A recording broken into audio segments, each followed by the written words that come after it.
Bon dia a tothom. Welcome to all the participants in this 10th PhD-Student workshop on industrial and public economics within the frame of the ECO-SOS Center for Research and Economy and Sustainability.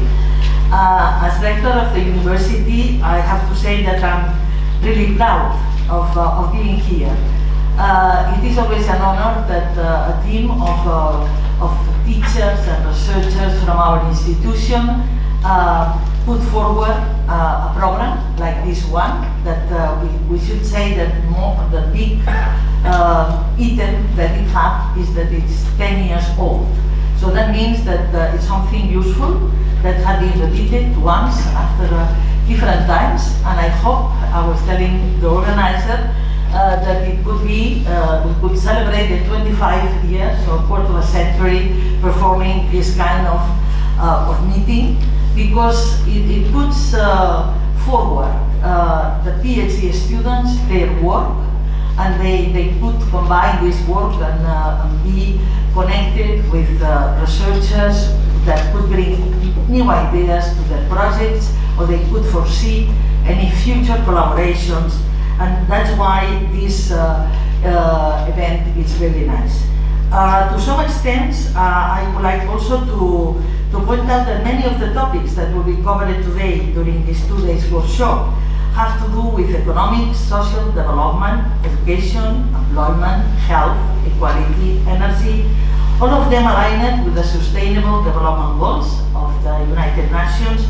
And as you know, our university is committed to fulfill the 17 objectives. We, from the point zero, when I got as rector, we thought that we could be a model to be followed by other administrations, putting ourselves this commitment that we could analyze all of our actions and try to find out to which of the 70 objectives we are providing, let's say, information, solutions without our daily work.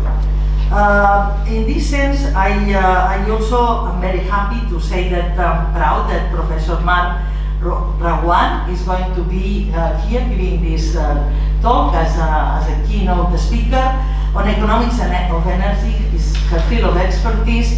As rector of the university, I don't know if you know that we have been promoting what we call the Hydrogen Valley of Catalonia, because we are in an area in which we produce the biggest amount of carbon emissions from our chemical industry. So tons of are emitted, and in this sense, we think that we need to transform this energy. We have to work with renewable energies and with a new economy that foresees how we can, they are very experts here in our field on gray hydrogen, and they have to change this to the green hydrogen, because it's the one that will not produce a carbon footprint, that will really last and have a big impact in the climate change. And this is why I'm also happy, because I think someone that is dealing with this economy of energy and the renewable energies, it's a key person that can inspire all what is a discussion at this moment on the table. I do not want to take any more time. I just want to, I will not be able to be here for all the session. I will stay up to the first break in the coffee, and that's why I will like to congratulate in advance the winners that will be later nominated along this workshop. With no more entertainment, I give the word to Dr. Josep Ribalta, that's the director of our PhD school. Thank you, Doctoral. Good morning, everyone. I want to make a couple of comments, basically directed to PhD students, which are at the center of this event. I will start with a prophecy. I think in the next few years, there is at least one word of this title, PhD Student Workshop on Industrial and Public Economics, that will have to be replaced. And I would like to ask if someone has a guess of what word I have in mind. What do you think it's the word that I have in mind to be replaced? Sorry for a tough question first thing in the morning. But, yeah. There is an answer. There is an answer. Very good. You're a mind reader. Very good. There has been this focus group of the European University Association Council for Doctoral Education that is trying to figure out how doctoral education will be in 10 years' time. And of course, there's a lot of ideas, a lot of brainstorming, but there's one notion that is always on the table and it got my attention. And it's the fact that although technically speaking, you are students, and the overall view of the university, you are much more than that. I think it is important to highlight this fact. You are much more than students for the university, both from the qualitative and the quantitative point of view. From the quantitative point of view, it's at least in our university, you are more than 1,300. So this is a lot of people. This is actually double the number of senior researchers. And from the qualitative point of view, you work, although you are starting your career, you work in high quality research groups. And you're young people, you have new ideas, you have a new vision of the world. So this is very complementary with what's been doing here. And there's one fact, and that the rankings that evaluate our work, we probably would not be there without you. So we need to have that very much in mind. You're very important for the university. And that brings me to the second point I wanted to comment today, which is the quality of doctoral education. We of course try to provide high quality doctoral education, and there are words like, I don't know if you feel the same, but there are words like quality and excellence that we use them so much that at the end you don't really know what you're talking about. So I want to give you a couple of examples of what we understand for high quality doctoral education in our university. For example, we are one of the few, actually only 2 universities in Catalonia and very few in Spain that have a vice rectorate of doctoral education. That might just seem a formal aspect, but it's very important because that puts doctoral education at the core of the decision making of the university. That's very important, and that exemplifies the importance that we give to doctoral education. I don't know the word in English, but the doctoral education is the cantera of the future researchers, and that's really very, very important. We have some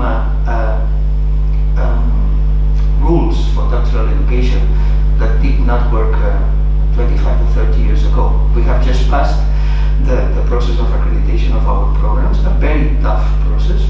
I have to thank here Professor Sagarra. He's done a great job because the process has done very job. He's the coordinator of the doctoral program of business and economics, and that is a process in which everything about doctoral education is examined in detail. For example, 30 years ago, everyone at the university could supervise a thesis.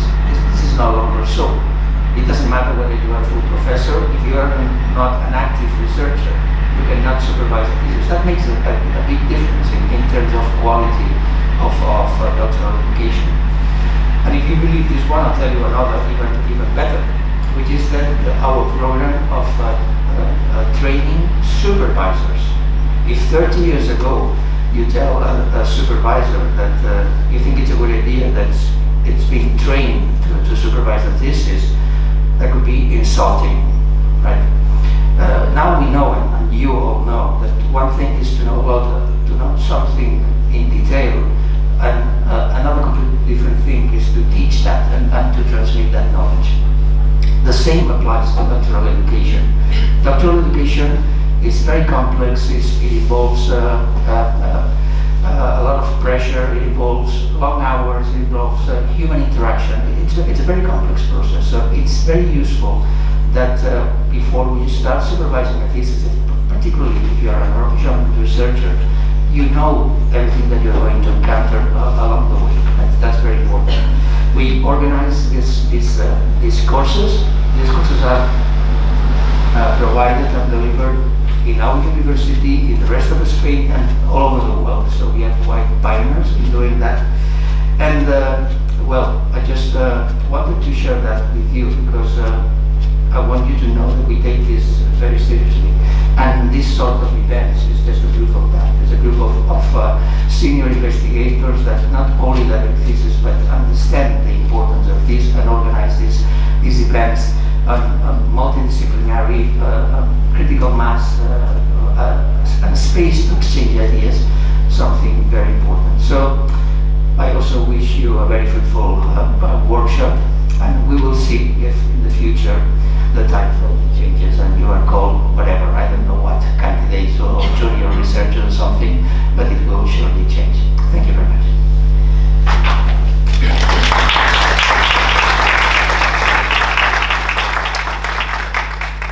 Thank you, Dr. Reguant, Vice Rector of PhD Education and Doctoral Education, which I forgot to introduce you that way. Anyway. I didn't want to complain. I just wanted to make the point that we have this Vice Rector. I know. Anyway, I give the word now to Dr. José María Arauzo, which is the chair of the ECO-SOS group of research, that he will explain us a bit more details about this workshop. Please. Okay, thank you very much, Professor Figueres and Professor Reguant, for being here and for supporting this event, as always. For me, it's a pleasure to be here. It's a pleasure to open this 10th edition of this PhD-Student workshop on industrial and public economics. We will think about the name for the next edition, Professor Reguant, because it's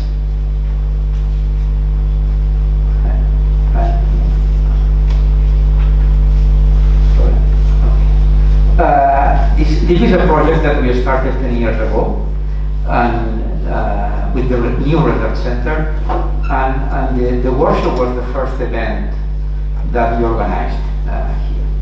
And we did that combined, the training PhD student was a key point, was a very strategic point for knowledge generation.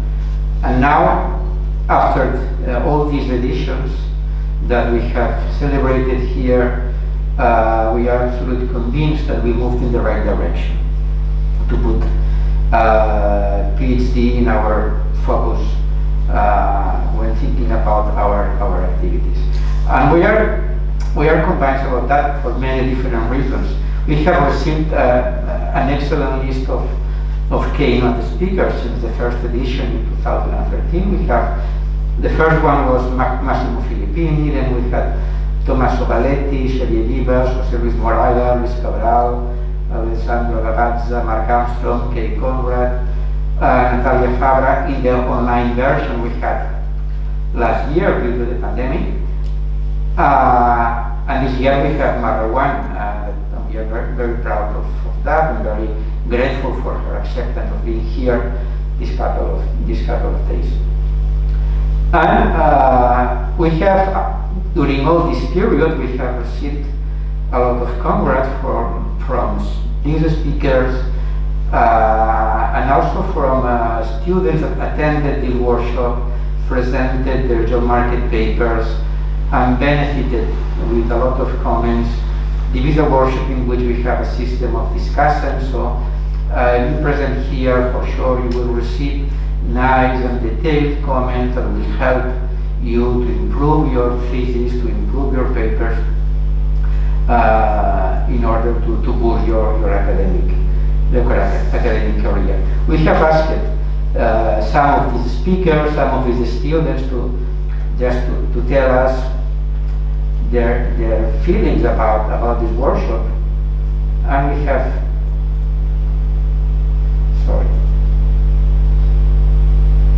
we have this video, I hope this works, in which some of them explain what do they think about this workshop.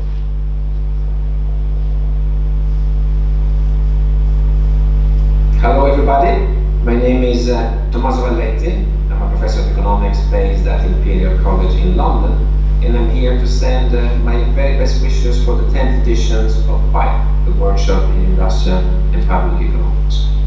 I actually was invited by Ricardo Flores back in February 2014 for the second edition, so I was very happy to come myself. I presented some research I was doing on the impact of broadband technology, but there were also a lot of other interesting presentations.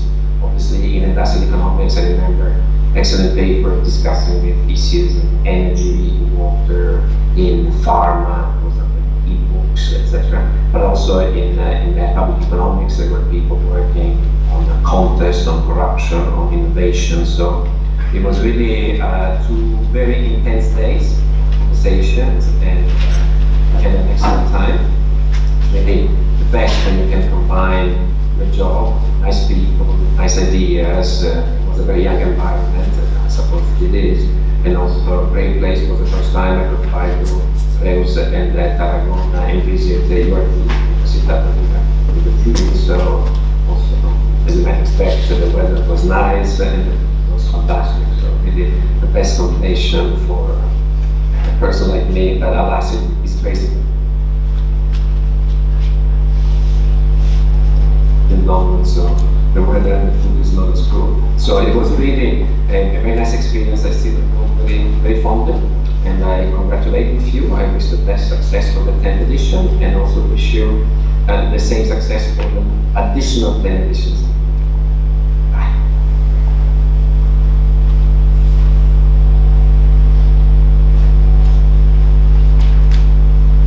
Hello, I'm Reguant, professor at the Business School.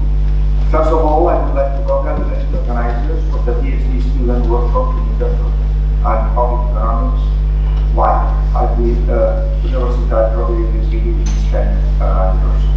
To consolidate such initiatives in our country is very important, and 10 years is certainly a milestone. The aim of the workshop is very relevant to foster interaction of PhD students with researchers at large in the fields of industrial organization and public economics. I participated in the 2015 edition with a talk on overlapping ownership, R&D spillovers, and antitrust policy. Joint work with Angel Lopez, now at the Universitat of Barcelona, and moving to the Institute for Economic Analysis, for which I was the director for that. This paper was subsequently published in the Journal of Political Economics. I sensed in my visit a very congenial environment, which is crucial to foster collaboration in research. More and more research in economics is a collaborative endeavor and a team effort. I must mention that I have been fortunate to work with a member of the White Scientific Committee, Carolina Marcano, as a co-author. Out of this collaboration, we have published so far. To sum up, I am very grateful for the opportunity given to me to contribute to what I enjoyed it very much. I have a very nice memory of the event, and I hope that it was useful for PhD students. I'm confident that in 10 more years we will be able to celebrate the 20th anniversary.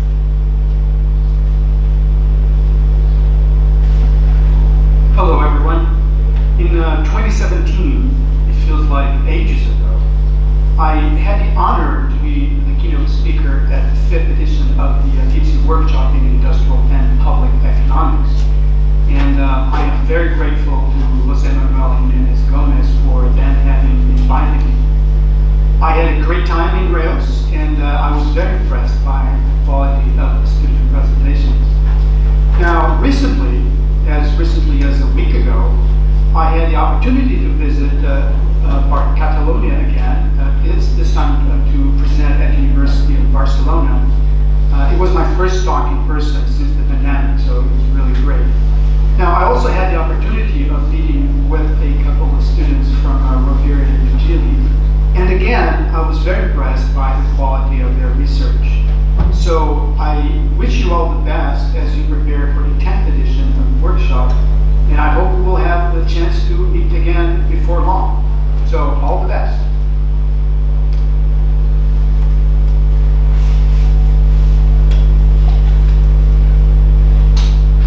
Greetings from London. It was great to participate in the workshop on industrial and public economics in February 2018. I learned a lot from the many presentations by young researchers on a wide range of exciting topics in industrial organization, such as online search, firm growth, price dynamics, platforms, market power, innovation, as well as in public economics, taxation, migration, pension design. Many of these topics have become increasingly central in recent years in economics, and I'm glad to see that these young researchers are contributing to these important debates. I'm happy that this successful workshop has reached a key milestone with its 10th edition. It will be an exciting edition with a fantastic keynote speaker like Reguant. My best wishes to all organizers and participants. Keep up the good work.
Okay, so after these messages, that very humanizing messages, let me tell you that during all these 9 editions and this actual edition, we have received students from very different universities from all over Europe, but not only Europe, also from the States and Canada, and very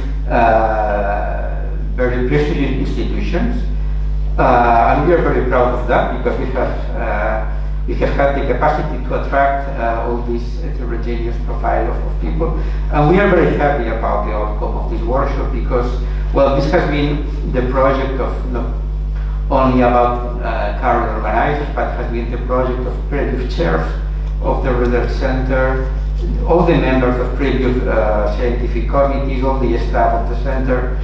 And, well, I don't know whether you know that or not, but currently at this Research Center we are 46 members, and that includes senior researchers, PhD students, and technical staff. Our researchers have a wide profile in terms of topics, but economics and sustainability is becoming the core of our research. We started 10 years ago under We had a different name then because we were the Research Center on Industrial and Public Economics. That's why we have this name in the workshop. And only a couple of years ago, we changed our profile and we moved to our focus to economics and sustainability, and with that, we changed it as well the name. So about this year's edition, about the edition of this 10th edition, today, as you know, we have a keynote lecture by Professor Rawan from Northwestern University, and we have a total number of 17 papers to be presented and we have organized them into 6 sessions.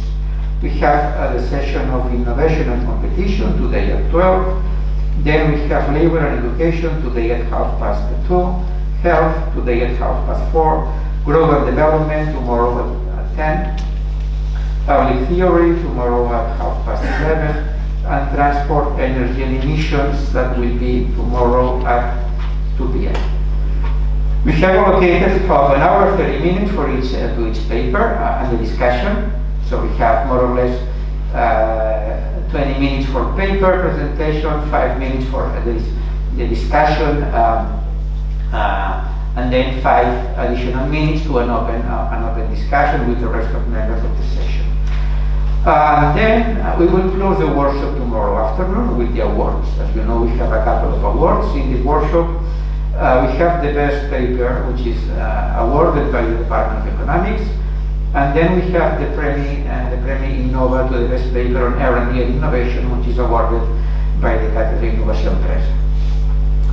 And finally, we'd like to finish this presentation by acknowledging not only my name, but also the name of José Manuel Jiménez, which is there, the Deputy Head of ECO-SOS, all the great tasks made during all the preparation of the workshop by the Scientific Committee and the local organizing committee. So, welcome again.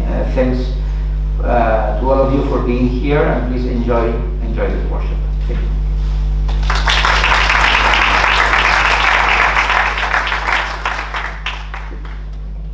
Before giving the word to Dr. Maria Llop, that will present the ponent that's going, the keynote speaker, I would like to make just a slide, comment. No, I was very proud to see that within the universities that were placed with all their logos there was the Frank University of Amsterdam, it was Federico II from Napoli, which are 2 of our 9 partners within the Alliance of European Universities, Aurora. So I'm happy, and I will ask permission for the group, if they did not share yet this initiative with our partners, to take it with me and to place it on the website of Aurora as a model of one of the things we do with PhDs, as other things. No, we got a project for doing gamification, which is also linked with the European University Alliance Aurora. And I think it's going to be a second call. We are just in the first year, and I encourage all of you to get acquainted also with Innsbruck University, with Iceland, which are also Palansky, which are also other partners on our university. If any of you is not involved in Aurora and wants to be involved, please let us know, because it's place and room for everyone. So now, Dr. Maria Llop is going to present our keynote speaker. Maria, when you want.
Good morning, everyone, and welcome to this workshop. It is a pleasure for me to introduce the keynote speaker, Professor Reguant, who is going to talk about the distributional impacts of the energy transition. Professor Reguant's research deals with the economics of energy, with emphasis on the electricity sector and the emissions of the electricity generation. And not only she is one of the most prominent researchers in the energy economics in the world, but she is also one of the most influential academic in this field. So I am sure that we will think that her speech is extremely interesting for all of us. Professor Reguant got a bachelor degree in economics at the Universitat de Barcelona and a PhD in economics in the Massachusetts Institute of Technology. She has held positions at the Toulouse School of Economics and Stanford Graduate School of Business. She is currently Associate Professor at the Northwestern University of Chicago. Dr. Rawan's research has been published in the top academic journals, in the journal with the highest impact levels in economics, like American Economic Review, Review of Economic Studies, Journal of Political Economy, or European Economic Review. She has awarded important prizes like the American Career Grant of the National Science Foundation in 2015, the Prize for Young Economists of Garden Sabadell in 2017, the European Award for Researchers in Environmental Economics under the age of 40 in 2019, and a consolidator grant of the European Research Council in 2020. In the summer of 2020, she became a famous person when she was chosen as one of the advisors of the French President, Emmanuel Macron, to coordinate the group of climate change experts. Among these advisors, there are the top academics in the world, including also Nobel laureates.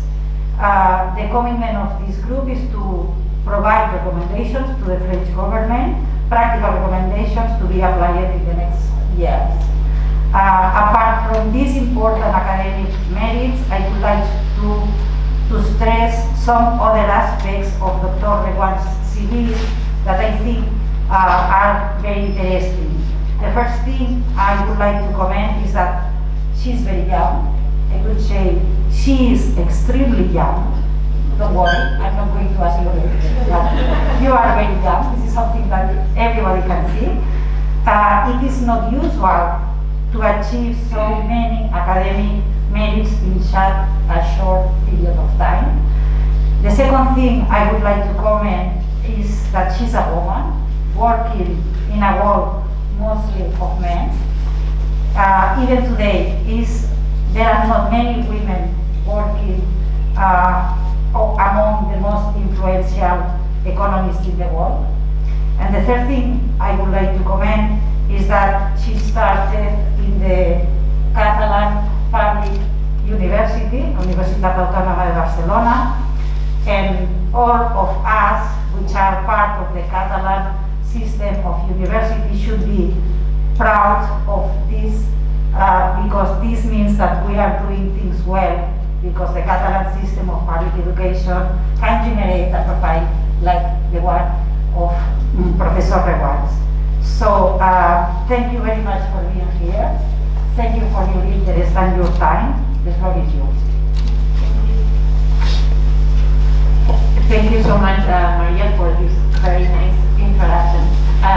Today I will be talking about the distributional impacts of the energy transition. I will first introduce you to the broader theme, and then I will talk shortly about a couple of papers that I have already published. And then the second half, I will present some new work on a third paper. Actually, one of the co-authors is Natalia Fabla. So for those of you who attended last year, you will get to see Natalia again in some ways. As you know, here with the ECO-SOS initiative, I'm sure all of you are very aware of it. We are in the phase of extreme challenge, and we need to transform the way we think about energy and the way we consume energy in great ways. There are these stated goals. I'm not sure we will get there, but at the very least, there are these stated goals of decarbonizing our economies by 2050. And when it comes to the electricity sector, many of these stated goals are even more ambitious, and depending on the area, some of them are claiming that they want to have not carbon-free, but net carbon-free by 2035 even. So for those of you who follow the policy, there are some concerns on how to do this transition and how to do it efficiently and effectively. One of the challenges is that renewables are quite different when it comes to generating electricity than the usual suspects, like thermal generation from fossil fuels or nuclear. And this fact that we are harvesting energy instead of producing it has led to some concerns. Although with batteries, these concerns are becoming less and less important. But on the scientific front, there is a lot of R&D, this kind of R&D race to get batteries and renewables cheaper and less resource intensive, so that we can really transform the electricity sector and move to 100% renewable, or what people call 99.9% renewable electricity. When it comes to electricity, we often think of generation as being the problem or the solution, but more and more we are also thinking about ways in which to make demand more flexible. So this transition cannot happen if we only think about the supply and renewables as the solution. We also need to think about how we need to change our behavior, our consumption patterns to make the transition easier. And there's quite a lot of work into that space as well. So another challenge is that when you look at the theory and the practice of the energy transition, it can be quite different. And one example is what's happening with renewables, that even though we know that we should expand renewables, even though we know that they are cost effective and definitely cheaper than natural gas, we cannot manage to put them on the ground. So there are siting difficulties. There are also difficulties with transmission lines, especially in dense areas where siting these transmission lines can be very controversial. So in some ways, the economics, more kind of raw economics, efficiency, where should we do this, how should we do it, clashes with the political economy of making this transition happen. This political economy will be quite related to what I will talk about today, because part of the political economy is the perception that this transition might not be fair. And we need to do more work on that so that this transition can actually happen. And finally, this transition is happening in the middle of increasing extreme events. So at the same time that we need to change completely how we generate our energy, stuff is happening, and there is the need to again make this kind of quickly. And I think these are complement and not substitutes. And when it comes to, for example, demand flexibility that's needed to make the energy transition happen can also really help making ourselves more resilient in the face of these extreme events. So I do think all of these changes is positive, and it's kind of bringing these complementarities to become more resilient in the face of climate change. So this is kind of the big picture. Today I will talk about the distributional implications of the energy transition, who are the winners and who are the losers. As you may know, the energy transition can have quite substantially different impacts on households, and one example that's very clear is the issue with solar panels. As you may know, there are many policies to incentivize households to put solar panels in their homes, but given what you need to put solar panels, which is a house, and given that you need capital to do so, more and more only the high-income households are adopting these solar panels. This is generating a lot of confrontation. So in the discourse, especially in Catalonia, we hear that we don't want renewables in the geography, we want them on the roofs, but believe me, if we start putting them on the roofs more and more, and they come with subsidies, they'll go to the high income, and then it will be another problem down the road.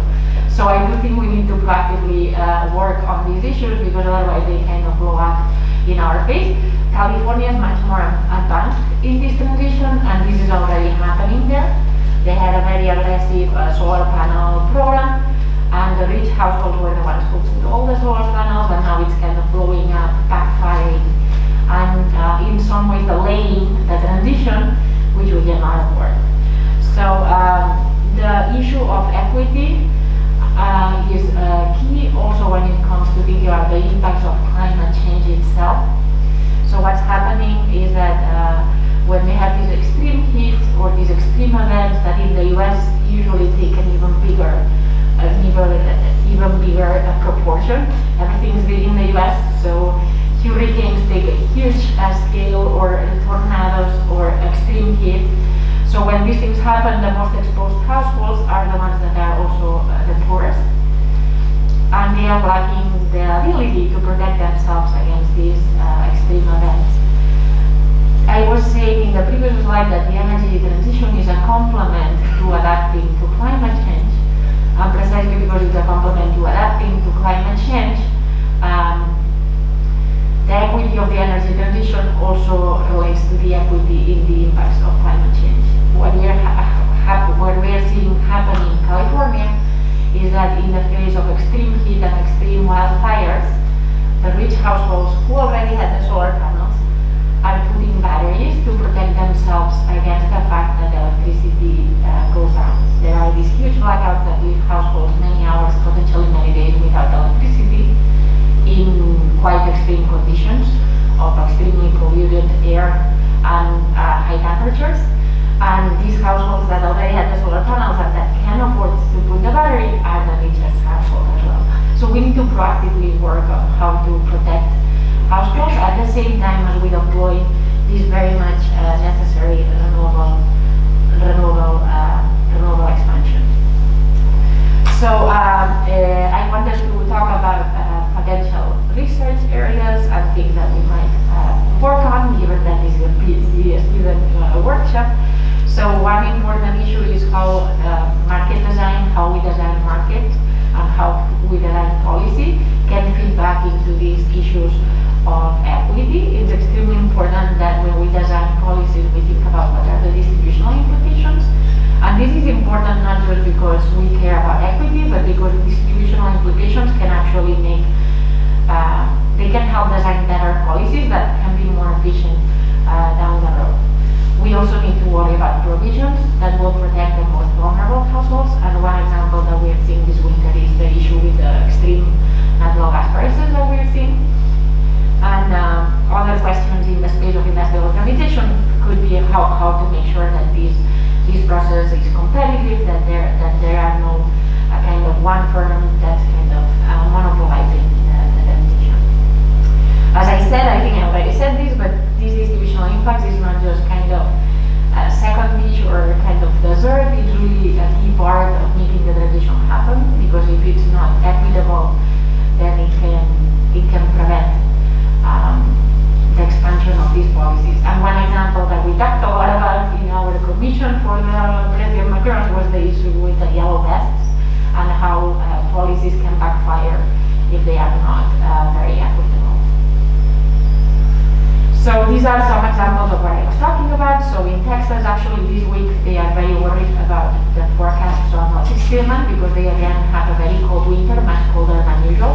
Last year, is it last year? Yes. With COVID, I no longer know if it's last year. Last year, they had a huge cold snap, and they had massive blackouts in the state of Texas. People say that blackouts will happen because we have renewables. Texas is sitting on top of massive amount of oil and natural gas. So these events can really make us vulnerable, and it's not necessarily that renewables are making us vulnerable. So they had the infrastructure for natural gas freeze, and in Texas they didn't have it ready for those cold temperatures, so they had massive blackouts through the state. These led to extreme pricing. This is related to what I will talk about later. It led to prices that are, I'm sure these days you know what the price of electricity is, at least many of you know, because we hear it on the news all the time. So it was $10,000 per megawatt hour.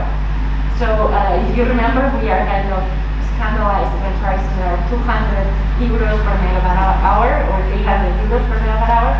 During this week of these coldest months, they had prices that were $10,000 per megawatt hour. The entire week, every single hour. So this led to some households basically go bankrupt because of 1 week worth of these legal sanctions. And obviously it also led to massive energy poverty. Some of this energy poverty was not voluntary because the grid also failed. So several people died because they were not able to heat themselves because there was no electric power at all. And again, if we study this, and people are starting to study this, I'm pretty sure there will be a correlation between socioeconomics and who died, basically. And these are things that we should start worrying about. In terms of investments and the energy transition, I was saying the energy transition can help us make us more resilient and more prepared for these events, and this is certainly true. But as of concern, we need to keep in mind that these resilience investments will not happen where they are most needed unless there is active policy. So Santa Barbara, I don't know if you know where it is, it's north of LA, and it's basically where the Prince of Bel-Air grew up. It's kind of extremely rich area. And that's where they have this massive program to put solar panels in every single public school and convert public schools into shelters that can function even if everything else fails. But Santa Barbara is probably not the place where you need to shelter the most. So we need active policies to bring these innovations that are making us more resilient and more protected. We need to work on making them happen in more places. I am actually extremely happy that I'm on the advisory board of a research team, very interdisciplinary research team in California that's working precisely on that. How to make this type of things feasible in poor areas of California. So this is more on the big picture. Here I put an example of gas prices because, as you know, it's a big deal. I put an example from the UK because the United Kingdom is the one that has faced the biggest price spikes. Many companies have gone bankrupt. Many households are suffering from huge bills, but this is true in all of Europe. So these are all things that, whether we like it or not, will keep happening, and they will keep happening probably more often. So we need everyone in this room to work on this, and I hope I have motivated you to work on these areas.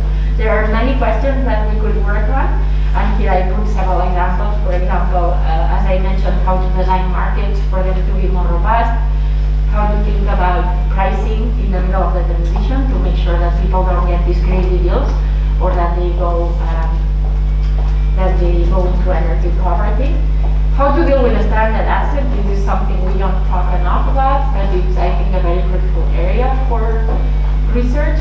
What do we do with all these stranded assets that hopefully, if we do things well, will not be of any use down the road? And this is, again, California is always a bit in advance of everyone else. This is starting to be a huge deal in California, where they don't know how to sustain the natural gas infrastructure because people are moving away from natural gas. And there's this issue of who's left behind. And again, people who will be left behind are probably the low income that cannot afford to switch out. So these are, again, some examples. There are many tools that I think industrial organization and public economics can contribute to this question. And for example, we have theory models that we can develop to understand green pricing or electricity pricing, how to regulate these issues. We can build models to understand the transition. We are good with data and econometrics. So I do think we can bring a lot onto the table to contribute to the discussion. Some things that we might be missing and that we don't see too much in economics, but we need more of it, is basically the fact that we need to get comfortable with not knowing what will happen. So in economics, we tend to do our research by looking backwards. So what has happened? Can I identify the impact of this policy? But many of the work that we need now has to be much faster and also much more explorative. yeah, I don't know if this will be the impact, but under some assumptions, this will be the impacts, and this is what I'm doing to try to think about the best policies going forward. So I think we need to get a little bit out of our comfort zone of publishing papers, and if I am guilty of that take 5 years, 7 years to do. We think that we know very, very well, but are very little. So we need to look at the bigger picture, even if sometimes this is kind of not not as appreciated in the profession, at least in my perception. But it is really, really important that we do that we try to look forward, even if we don't know exactly what's going to happen, and that we also try to collaborate with people in other fields. Because, for example, when it comes to resilience, me as an economist, I can think about the impacts of technology adoption. I can think of the impacts of combining batteries and renewables in the electricity sector. But I will need an engineer to explain me how these things really work and whether what I'm thinking is kind of meaningful. So I do think we need to bring everyone on the table. On some advertising, I just started an ERC project in Barcelona, and this means I will stick around quite a bit, but also that I will be hopefully producing quite a bit of research on these topics. But there's so much room for more and more research that honestly I think all of us could work on it. So today I'll talk, now that I gave you the big picture, I'll talk a bit about my research. That's more kind of academic research. I will talk about 3 papers. 2 of them I will mention briefly that look at the distributional implications of deploying renewables. And the last one is the one about pricing. So how real-time pricing, wholesale pricing of electricity to residential households is affecting equity. So the first example is a paper published at the GRE, where I basically look at how to subsidize renewables and who should pay for renewable subsidies. This back in the day, this is a bit of an older paper. It was a contested question because what many European countries did was to make residential households pay for renewables. These are the charges that you might see in your electricity bill, and basically not have the industrial producers pay for the renewable subsidies. This was highly controversial because, or maybe not highly, but somewhat controversial because the European Union studied whether this type of pricing, charging subsidies to residential households only but not the industrial sector, was an implicit form of industrial subsidy, which, as you know, in the European Union are highly discouraged. So what I looked in this paper is to see whether charging residential households could be justified under the notion of Ramsey pricing. So for those of you who have studied optimal taxation, Ramsey pricing tells us that we should charge taxes to the least elastic households. And indeed, the residential households are least elastic when it comes to electricity consumption. So under a very basic Ramsey pricing theory model, we could say that it's the efficient thing to do, to charge residential households and not industrial households, and therefore it could be a justification for this policy. So in the paper, what I show is that that theory changes if there are externalities. So if there are externalities, the last thing you want to do is to charge the least elastic households, because actually the whole point was to have households change their behavior. So what we show in the paper is that under that alternative theory, it's not as clear that you want to subsidize that you only want to charge the residential households, and therefore it becomes more of an equity and efficiency concern that one might think. So this is the modified Ramsey rule that I derived in the paper. I will not extend too much on this. I did it for the paper, I was very happy about it, and then I found a paper from the 80s that had the same formula. So it's from a paper from the 80s. And then I do some simulations, and I do show that indeed Ramsey pricing is not necessarily efficient in this context, and it might be better to engage industrial consumers to respond. So increasing prices for the industrial sector is not necessarily a bad thing, although definitely it affects competitiveness. So clashing again with these different objectives. So this is an example of a paper, a second paper. In this paper, I look at the impacts of the subsidy program for renewables, kind of looking back at the 10 years, 2009 to 2019. So it's basically taking time series data from Spain and looking at what subsidies have done to the market. The idea is to see whether these subsidies have been beneficial to consumers or beneficial to producers, kind of break down the winners and the losers, as well as to document broader impacts that this expansion of wind has given.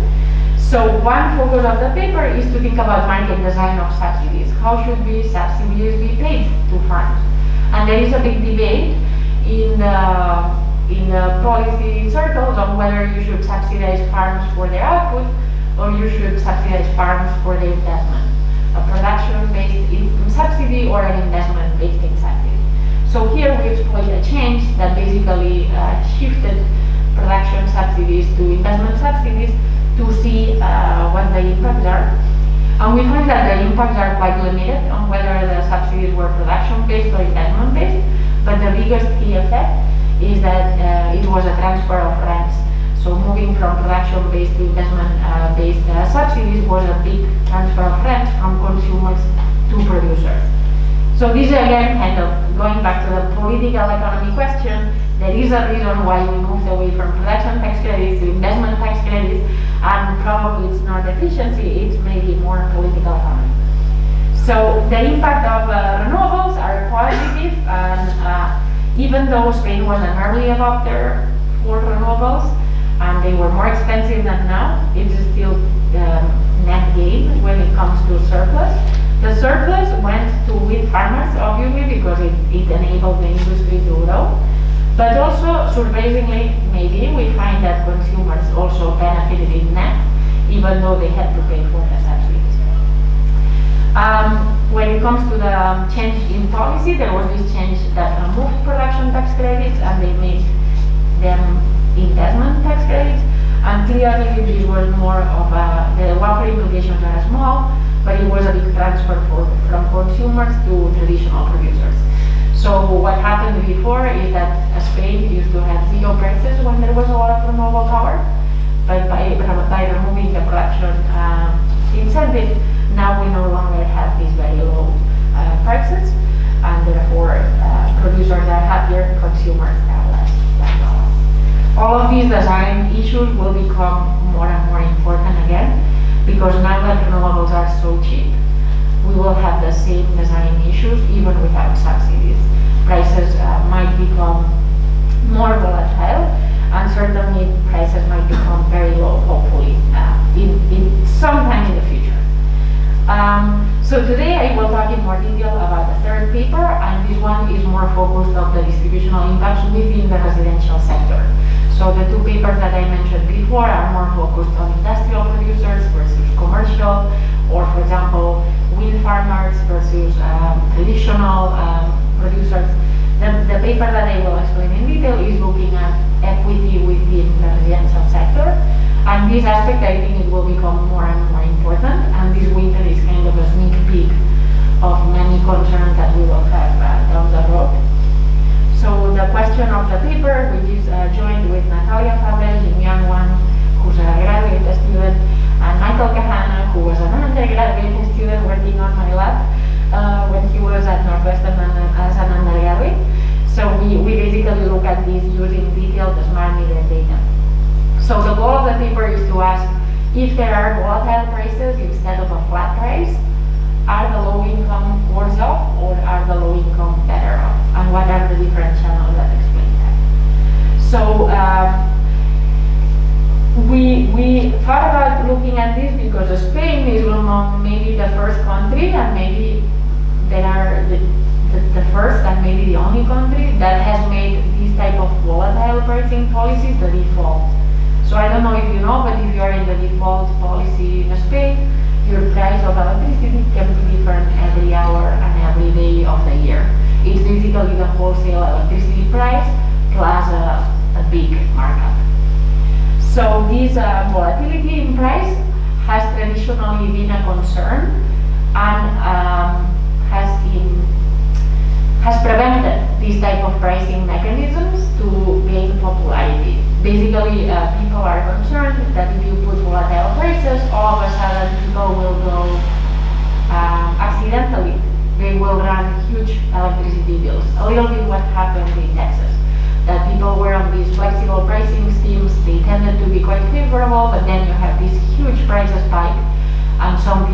we cannot even pay the bill, and might even go bankrupt. So the goal again is to see what the impacts were of moving into these volatile prices and who were the winners and the losers. To make it more in-depth from a kind of more methodological point of view, we have a bit of a challenge, which is that our data do not have detailed income data. So our data are ridiculously detailed when it comes to electricity consumption. We know the electricity consumption of every household at every hour. So lots of detail, lots of big data. But when it comes to income, we only know the zip code that they belong to. So a zip code is not bad, you know. You get information from knowing the zip code people come from, but there is a lot of heterogeneity within a zip code. This is particularly true for mid-sized cities that might not be as segregated, because a zip code is the entire city, or maybe it's 2 zip codes for an entire city. So we lose a lot of granularity in our income analysis. So what we do is develop a method to better infer the individual income of households based on their smart meter data and zip code data that we know, which is basically the distribution of income from the census. So we will match these things and with a method of moment that I will present in a second. So the intuition of what we are doing is to think about, okay, when I see smart meter consumption, I know a lot about the person. So I can use that to infer income.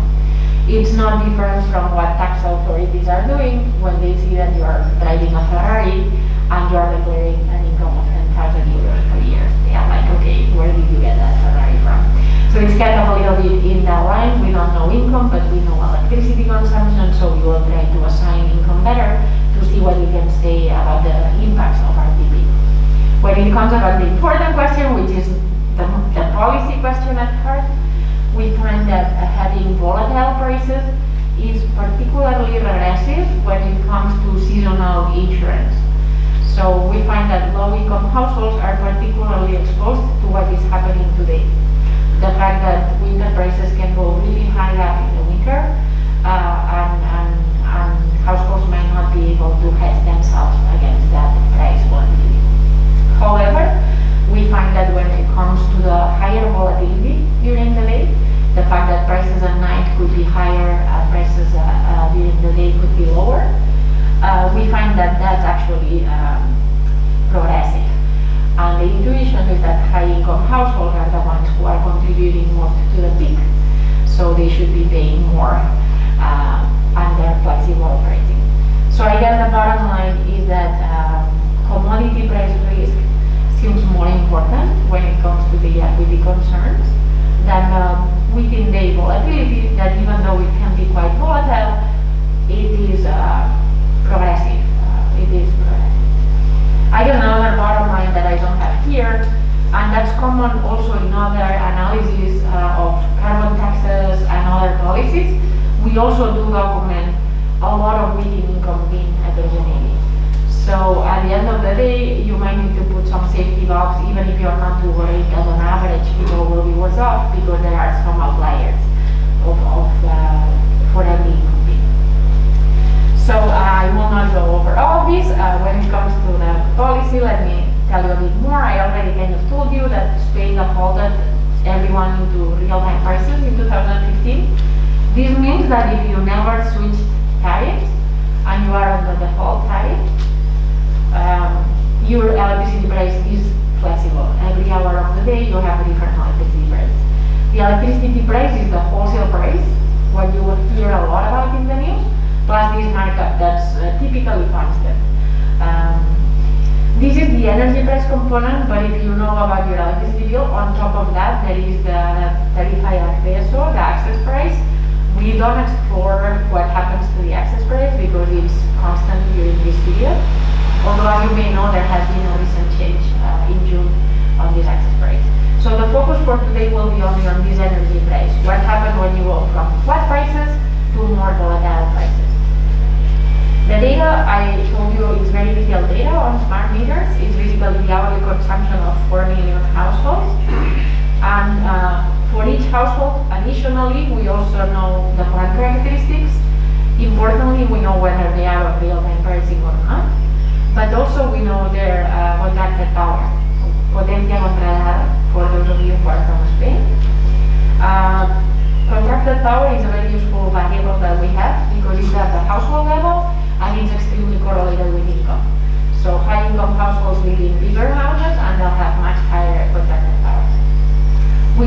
data from the census, and what we get from the census is the distribution of income. So this is the area. We are not there. We are not in the data. We did try, although we failed. Obtaining this data, as you can imagine, is a bit tricky and definitely not recommended for a PhD student because it could take 3 years to get the data. It's better as a PhD student if you can join a professor that has data like this because it's a risky endeavor. With this data, this is the consumption data and these are the prices which are common throughout the year. So the exercise that we will do is compare what happens to households if they are on the dotted line, which is a flat price throughout the period. If they are on the red line, which is these monthly prices, typically higher in the winter. And what happens if you are in the dots, which is kind of prices all over the place every hour of the year. So this is the kind of thought experiment that we will have. And the key again will be to see whether moving from one to the other is kind of affecting low-income households disproportionately or not. So to do this exercise, it's a bit complicated because we don't know how households will behave if they are on the flat tariff or if they are on the red tariff or if they are on the dotted tariff. We build on previous work and make a strong assumption, which is that given the variation in prices that we have, we assume that households would not respond to these hourly prices that change a lot. This is a previous paper. I don't think I'll have time to talk about it, but we used the same data to test whether households were responding to prices in the market, and we found that households were not responding. Survey evidence also says that households didn't even know that they were on a volatile price, so we shouldn't be surprised that they didn't respond. So under that assumption, it's extremely easy to do the first part of the exercise, which is to compute what would happen if the household were on the red, on the dotted, or on the dots pricing scheme. Why? Because we're assuming quantity is constant. So that first step will be very easy. The second step will be to assess whether these impacts that are, again, under that assumption very easy to compute, whether they are related to income. We are working on doing some counterfactual experiments, and among them we allow households to respond to prices. And we're also considering the impact of extreme events, like the one we are seeing now with natural gas prices. So the first part, as I said, is trivial. It's just taking quantity as given and computing the bill of households under different scenarios, and then comparing them. We find that the impacts of the policy overall are quite limited, and given the price variation in the market during this period, households basically saw changes in their bill of about -5% to 5%. So these are relatively limited changes in the bills of households. We then try to relate this to income data, but the challenge that we have, as I mentioned, is that we don't know the income of every household. We only know the zip code that they belong to.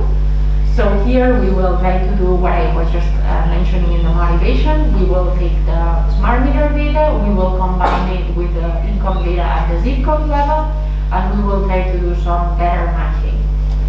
The idea again is that we see two people in the same zip code, and instead of assuming that they have the same income, we are able to separate these income.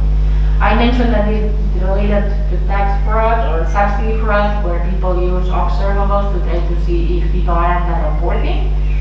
Electricity data tells us a lot about households, and I always explain that, for example, it's used by the police and crime enforcement to detect the harvesting of illegal substances. So you can know quite a bit by observing what people do with their electricity. And this is why this data is highly confidential. So the research question, again, is a more methodological question. I think it can apply to other settings, not just electricity, but it's kind of thinking about how to better assign income. I will give you some notation. There's not a lot of notation in the presentation, but there is some here. So we will think of having zip codes, which are postal codes. We know at each zip code income bins, so how many people are in each income bin, and then we will know how many households there are. Additionally, we will observe what I was saying, the probability that in a given zip code, people fall under a certain quintile. So for example, in zip code 08 to 160, 20% of people are on the first quintile. but we will not know what every household in that zip code has, and this is what we are after. The goal that we're after, it cannot be known, and there's no method that will give us that probability, so we will try to get a bit better, a bit closer to this object that we cannot identify. So a naive approach would be to say that the probability of I of income K is equal to the probability of Z of income K, where Z is the zip code that they belong to. This is kind of a naive approach, and it's equivalent to doing a more aggregate zip code level analysis, but we do miss a lot of granularity. So it's kind of a bit unsatisfying, so we will try to do a bit better than that by using discrete heterogeneity approaches that are now being used in the literature. So what we will do is introduce these discrete types data that we don't know. We will try to estimate, and we will basically assume that in every zip code there are a fixed number of types. Let's say 5 kind of people or 10 kind of people. We are limited in how many types we can have, but ideally we would allow for many types. So what this buys us is that instead of trying to get at the probability that a household has a certain income, which I already told you we cannot identify, we will try to first guess or estimate the probability that a given household has a certain type. And then when it comes to the probability of income, this allows us to reduce the dimensionality of the problem a lot. And instead of trying to guess the probability of income of every household that we cannot know, we will focus on estimating the probability of income of these types, which by assumption we will assume it's much less than the millions of households that we have. So even though I am telling you that we are making many assumptions and we are allowing for very few types, this could still sound like magic, because we actually cannot do this if we only have data from a zip code. So the key to do this is that we have several zip codes, and this is how we can identify these objects. So the procedure will follow into 2 steps. In the first step, we will identify data, so which households belong to each type. An example of a type is someone that works all day out of the house. And we will know that because in their smart meter data, we will see that they are all day out of the house. Another example of a type is someone who works at home, and we will see that by the type of behavior that they have. Another example of a type might be people who own an air conditioner, and we will see them using electricity a lot in hot days during the summer. So these are the kind of types that we generate in this first step. And the second step is to, as I said, infer the distribution of income, not for every household, but for this smaller number of types. The identifying assumption, and it's key because otherwise we cannot do anything, is that some of these types are common across zip codes. So we will have some zip codes from Reus, some zip codes from Tarragona, and we will kind of assume that there are some kinds of people that are similar between Reus and Tarragona. I hope I'm not saying anything controversial. And then under that assumption, we will be able to infer the distribution of income. Here I have an illustration that I think will help understand the identification argument. So imagine we have 2 zip codes, one in Reus and one in Tarragona, for example. We run our algorithm to classify people into types, and we conclude that there are more type A's in Reus than in Tarragona, and more type B's in Tarragona than Reus. So in the data, this we have estimated in the first step. In the data, we also know what's the probability that in Reus there's a certain, what's the probability of being in a certain quintile, and we also know that probability for Tarragona. So these are observed numbers. The probabilities of the shares, we have estimated them, so they are also observed at this point.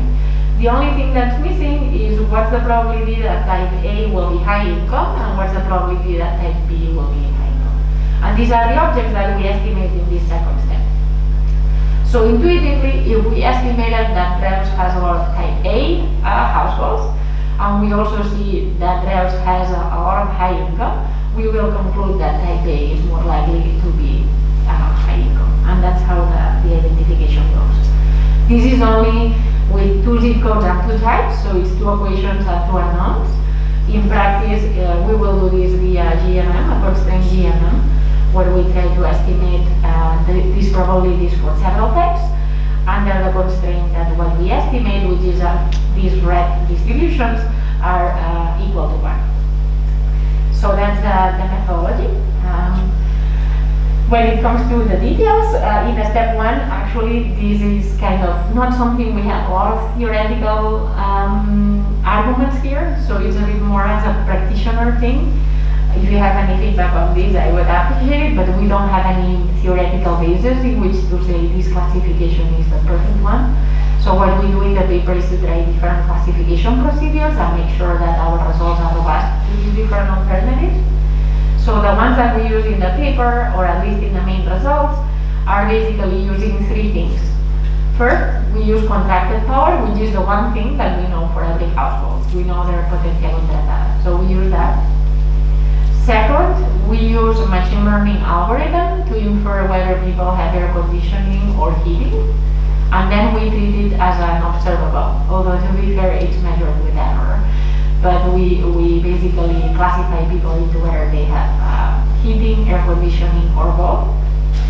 And then finally, we take the smart meter data, we simplify it so that it's kind of amenable to K-means clustering, and then we classify people depending on their profiles of consumption. What I was saying about do they consume at night, do they consume during the day. So these are the classification we have in the main results of the paper. So we then take this approach and we do it by groups of zip codes. We have provinces, so we never mix different provinces, and within a province we try different ways in which to match zip codes.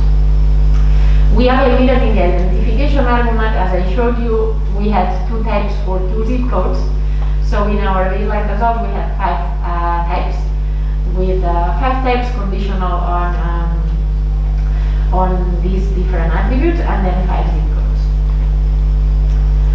So the second step is what I showed you. It's basically solving for this constraint GMM to get at the probability distribution of types. So that's kind of the more methodological part of the presentation, and now I'll go back to what we find. So first of all, I wanted to show you that the results from this method are intuitive. We do find a very high correlation of income with being on the yellow one is being on high contracted power, so having a lot of potencia contratada. We do find that there is a very high correlation with income, and that the low contracted power households are more represented in the low income quintile, which is very intuitive. We also confirm, back to the distributional impacts of real-time pricing, we confirm that the consumers who consume at the peak are much more higher income than the consumers that consume off-peak, that consume more during the low price hours. So this already giving you a little bit of a preview of the fact that the fluctuations of prices during the day are not aggressive. However, you can see that whereas contracted power was very steep, the classification that we get in terms of income, you can see here already that there is a lot of heterogeneity within income, and it's not nearly as easy to classify. So back to the policy impacts. What are the policy impacts when it comes to the distribution of income, and what is the relevance of within zip code heterogeneity? So first of all, we find that our result, as a bottom kind of main result, we find that allowing for this heterogeneity is actually important. We find that if we take a naive approach of looking at the income distribution, we find basically no correlation of impacts and income at all. This was to us extremely surprising because we have many provinces that have very different income. But in our data, the income and province distribution of outcomes basically kind of cancels out. And with only zip code data, we find barely any gradient when it comes to the impacts with income. On the contrary, when we try to be more detailed, we do find some gradient, and we do find that the low income are worse off under RTP than the high income. I will get back at the mechanisms in a second. However, I want to mention and highlight that the impacts are very small because during this period prices were not nearly as volatile or as high as we are seeing today.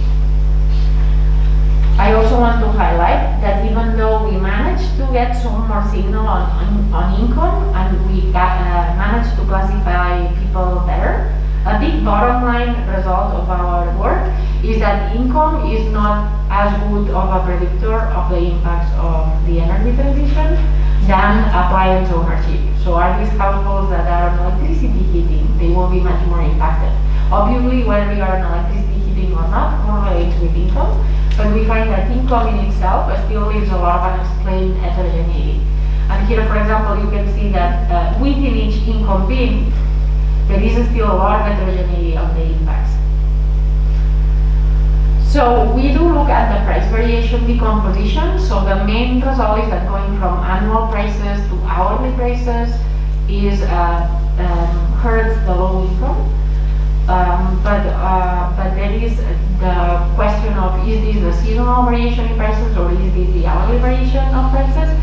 And this is what we find. We confirm that all of this effect is coming from the seasonal prices. So basically the high prices in the winter are the ones that are most worrisome. The volatility in prices during the day that had people very concerned when these policies were put forward has no impact on the low income, and if anything, it is progressive. So we look at the mechanisms behind the patterns, and I will consider some here. So first of all, we look at the consumption profiles of different households. So here we have the hour of the day and the different quintiles. I think this might be too small, definitely in my screen, hopefully not, no, definitely also in yours. Anyway, what this picture is showing that you might not be able to see is confirming that the high income quintiles are consuming much more at night. This is not necessarily that they shift consumption to the night. It's just that they have more stuff. So when we think about electricity consumption of households, a big part is your fridge, and a big part is the couple of things that are always plugged in. That consumption is flat. So the question is, how many things do you plug in at night? And mechanically, the high income have more things to plug in, have more TVs to open, have more Wi-Fi routers to kind of plug in, and that's where the distributional impact is coming. This is making real-time pricing progressive. Taxing those households at night more is progressive. So that's the hourly fluctuations. When it comes to the seasonal fluctuations and the ones that can be of concern, that's really driven by appliance ownership. So whether you are heating your home with electricity or not is a big driver of whether this policy is progressive or regressive. What we find is that within income bin, there is a lot of heterogeneity in appliance ownership. So the driver of the effects is driven by, within the low-income quintile, the households that have electric heating.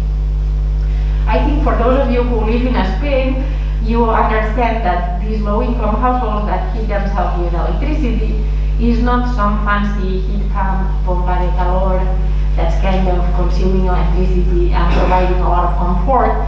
It's typically what they call informal electric heating. It's typically buildings that don't even have heating, and where households will plug things to generate heat that are very inefficient. So I do think it does highlight a little bit of concern when it comes to energy poverty. You can see here the profiles of consumption during the winter for households during the day, but for winter months. And you can see that indeed the first quintile households that are in the first quintile that have heating, they actually consume a lot, and that explains more than income. So the red lines are people with heating, with high income and low income, and the blue lines are people without heating, with high income and low income. And you can already see how appliance ownership is a big driver of these effects. We do find that appliance ownership is obviously correlated with income, but maybe not as much, to the point that these are much better explainers of who are the winners and the losers. We also do find some geographical heterogeneity. The hourly results are very consistent because high-income people consume more at peak no matter what. Actually, some people have worked in Australia and they find the same result. So the policy is progressive when it comes to hourly fluctuations everywhere. When it comes to seasonal fluctuations, it depends quite a bit on appliance ownership. And we find that the most progressive results are for Madrid. This is also intuitive. As you may know, in Madrid, city gas is very common. So many people heat themselves with natural gas at home. And it's really the buildings that are very old or in lower income areas where there is this kind of informal heating that I was mentioning, where people rely on plugging things to create inefficient heat. So this is more or less what we do in the paper. I don't know how I'm doing on time, but the last thing we do in the paper that I didn't put here too much is to do some counterfactuals to see what's the correlation of income and demand elasticity. And here I think what's very important to keep in mind is that contrary to other goods, the low income are not necessarily the more elastic. First of all, because it's a very basic good, so the low income might not have the ability to reduce their output. But also when it comes to the high frequency, down the road, the low income will not have any ability to protect themselves from high prices because they will not have solar panels, they will not have batteries, but the high income will have the solar panels and the batteries that will do everything for them. We also do look at extreme pricing, and we look at the natural gas event to highlight again that even though the effects in our sample are very small, they can become much larger when we have these huge pricing events like what we saw in Texas or what we are seeing now in Europe. So I think that's it. I don't know again how I'm doing on time. I'm good on time, yes. So thank you for listening, and if you have questions, I'd be happy to take them.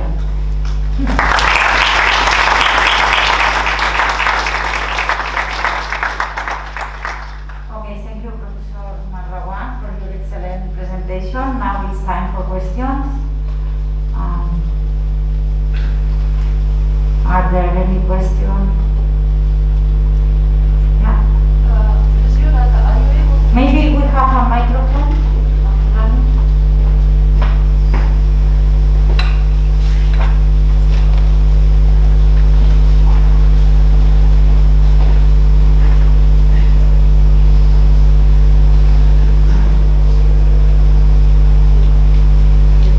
Okay, can you hear me? Yeah. I have two questions. First question, I wanted to ask if you distinguish somehow between first and second residence houses. Do you distinguish in that or not? Yes, so that's a very good question. So we decided to clean, we did some algorithm. I don't know if that's what we should have done, but we did some algorithm to clean out houses that seem not regularly habited. So basically we put some algorithm that highlighted houses where consumption was almost zero and then all of a sudden. So there are peaks of consumption probably in holidays or maybe weekends. No, because probably if these houses are second residence, you can assume that people only in these houses they are of high income. That's true, yeah. Another thing I was thinking about difficulty to distinguish between houses of high income houses and houses with a lot of people, no? Because you were telling, for example, if you see that in the evening there are a lot of, the consumption is higher because there are a lot of appliances to plug in, maybe it's not because of high income, maybe because there are a lot of people in this house. And in reality this house is low income house, because what is important is income per person, no? Not income per house. Yeah, that's a very good question. So we did try to do that, although we don't have it in the current draft. So from the census data, we observe two moments of the household size distribution. We observe the mean size of households in that zip code, and we also observe the number of single households, which tend to be very correlated with income. But we don't know in our electricity data who belongs to who. So we could do the same thing that we did with income, who belongs to which income category, who belongs to more people in the household, less people in the household. We did that by expanding the GMM to to not only include the income moments, but to also include household size moments. At the end of the day, we are limited in the number of moments we can have because we have a limited number of zip codes. So it didn't seem to make a big difference, and that's why we kind of let it go. But that's also related to the potencia contratada. Sometimes high potencia contratada means that you are feeding a lot of people into one house. And we could revise it again to make sure, because we have done progress and now we're doing things more, I think, better. So maybe we could bring back those moments and see if now they make a difference. They didn't seem to make a difference when we tried. But we have learned on the way, as you know, that's how it goes. So yeah, yeah, we should try again. Okay, thank you.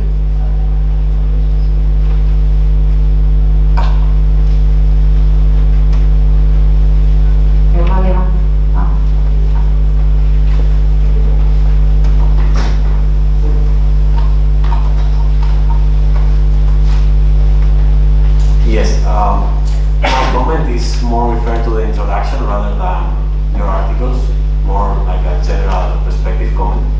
But among the causes of that might limit this energy transition, this decarbonization process, I think that one that was not particularly highlighted, you implicitly mentioned it, is the one of the social opposition to the renewable energy infrastructure installation, both production and also this, like mats in Catalan. These connections, these big infrastructures that go across territories. No? And I think this is really important from a policy perspective because ecologist movements they are in favor of decarbonization, but usually they are against the installation of these kind of infrastructures because they have an impact on the territory, like on forests or whatever, on spaces. And this also leads to a territorial clash.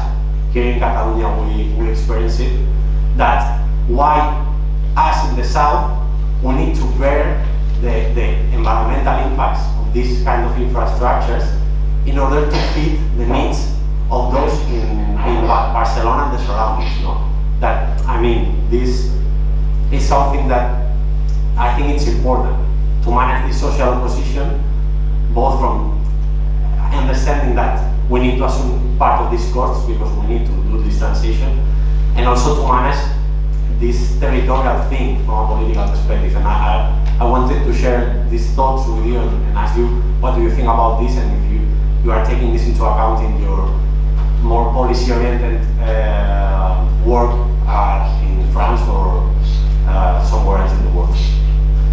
Yeah, definitely, and it's a sort of battles with some of my colleagues. Sometimes people think about rooftop solar as being inefficient because it is more expensive than solar in the ground. But it does help a lot with these political constraints, and it's also maybe not the most efficient, but cost effective. So I do have a lot of, I am sympathetic to that kind of argument. When it comes to the geographical impacts, I'm a bit drastic in my kind of opinion. I think that we need to move past let's protect the territory, and what I tell people is that territory as we see it no longer exists, because the climate change will have such a huge impact on landscape that whatever forest we're trying to protect will be so different in 10 to 20 years that we might well try to help. So that's kind of my position. I'm a bit drastic, and I'm like, look, this forest you're trying to protect that no longer exists. It exists today, but it no longer exists in a quite finite amount of time. So let's try to get working on actually making progress. It's quite frustrating to me that there are these tensions, because I think I see where they are coming from, but if you look at the science, it's hard to make the case. Also, we should be aware that what I'm very favorable about is spending a little bit more on how we do it, so that it's going back to the resilient issues. So So solar panels will be extremely valuable when it comes to resilience, not only because they can produce power if everything falls or whatever, but also because they provide shade. So if you put solar panels, it's shade. And honestly, in 10 years, what we will need is a lot of shade. So when it comes to agriculture, for example, in southern France, they are using solar panels to shade the vineyards. And if you tell an agricultural producer, typically they're like, no, sun is what I need to grow my things, so why would I shade them? But we need to be aware that that shade will be highly valuable. And it is already being used in a valuable way. It enhances the productivity of the agricultural soil, because otherwise it's kind of getting toasted. So I do think we need to be more open-minded, and it's frustrating that the people who actually care about the environment are blocking these initiatives, because I think it's in good spirit, but it's not well placed. So,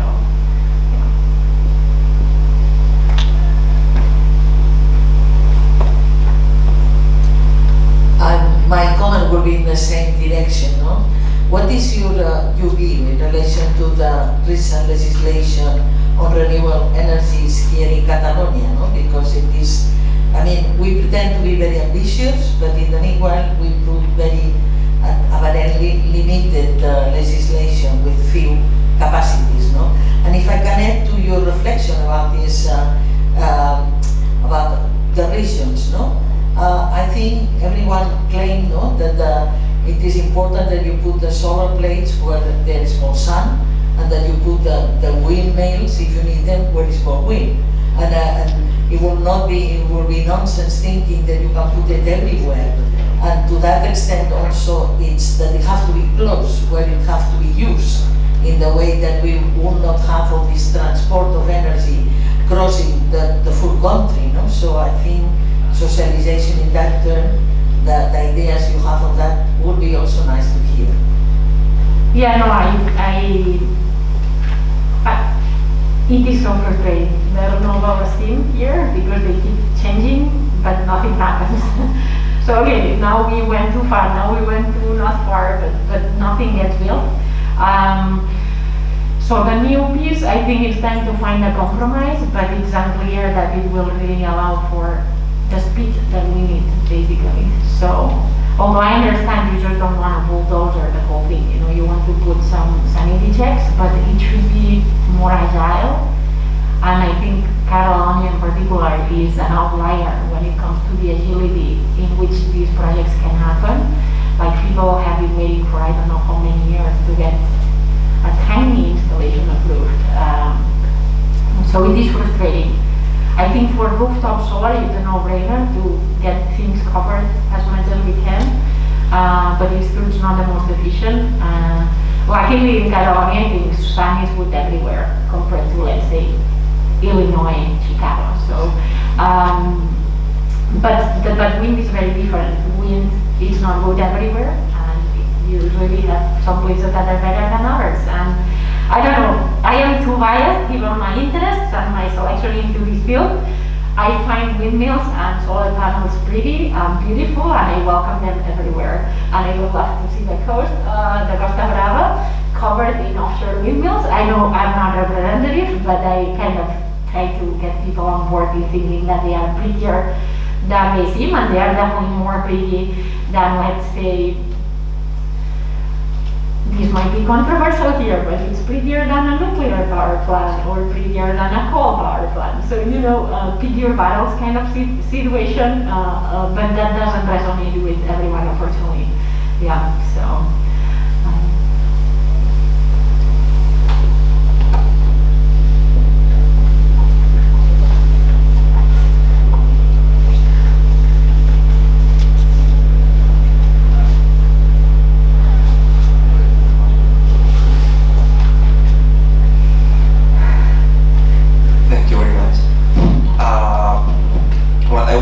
Also about your opinion, because I see that there are many questions about your opinion on the field. So actually I want a subjective answer. I think there is very interesting this field about green policies and let's say social effects, especially for left-wing parties, that they try to do green policies, but sometimes they are supposed to be socially progressive. And I actually wanted to ask you about something that for sure you have thought about, which is a measure in the city of Barcelona about cars circulation, that the old cars cannot circulate during the weekdays. Is it an example of like a green policy which is socially regressive or not? Well, this is basically because I'm affected because of this measure. I wanted to know your opinion about that, if you ever thought about that. Thank you. Yeah, I think it can be a highly hypocritical policy. I come from Sant Cugat, so talk about high income, okay? And they were interviewing the alcaldessa, the mayor of Sant Cugat, and they were pointing out that a Ferrari can drive in Barcelona, which is extremely inefficient to drive. I think they use the Porsche, which would be a common car in Sant Cugat. A Porsche can drive in Barcelona, but you cannot drive your, I don't know, old Kia. So it is a highly hypocritical policy. I think it should be not based on the age of the car, but based on how polluting the car is per mile. An SUV, no matter what year it has been produced, is a ridiculous car to drive to go to shops for toilet paper. So I think we need policies that tell people an SUV is a ridiculous car, and not policies that tell people your crappy car is ridiculous. I don't have a car, and I'm more in favor for completely changing mobility and how we do things, but it is very difficult. I mean, Sant Cugat, for example, at a very micro level, they are doing many policies to try to get cars out of the city, but apparently, I just learned that there is 1.7 cars per household in Sant Cugat. So good luck telling people not to use their SUV, but I do think the policy should be more directed to the cars that have the biggest externalities, and that's in terms of climate change, miles per gallon, emissions per kilometer, and in terms of other things, the weight of the car. And SUVs are bad on both fronts, so I'm kind of an anti-big car.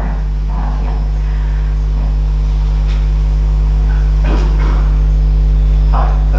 Sorry, I'm not sure if I was able to digest one part of the slide. Could you move to the slide about the clustering? So clustering? Yes. This one?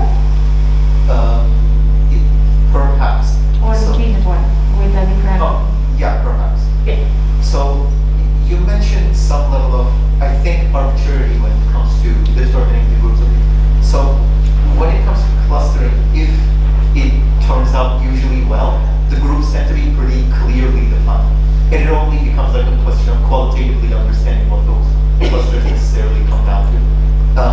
Do you believe there might be, in general, do you believe those clusters are fairly robustly defined, and it's only a question of whether those behaviors correspond to what we think they might represent? Or do you believe the clusters may not be so very well defined, and perhaps we're sort of missing some information that might sort of explain if we just impose some behavioral assumptions to them? Yeah, that's a very good question. So one thing we were very shocked, we have people from quite different climatic areas, the center of Spain, the northwest, and those are distinct climates. But when thinking about the hourly consumption patterns, which is what we focused on for the classification, we were shocked that even though we do the clustering flexibly for groups of zip codes, in all of the zip codes, the same kind of profiles arose. So we were kind of reassured. We cannot afford to put many types because of identification issues, but we were shocked that in different areas, you pick up these things that I was mentioning, people who are not at home during the day, or people who are at home, or so it boils down to very consistent types that we were kind of happy to see, because otherwise we were a bit concerned. Yeah. Thanks.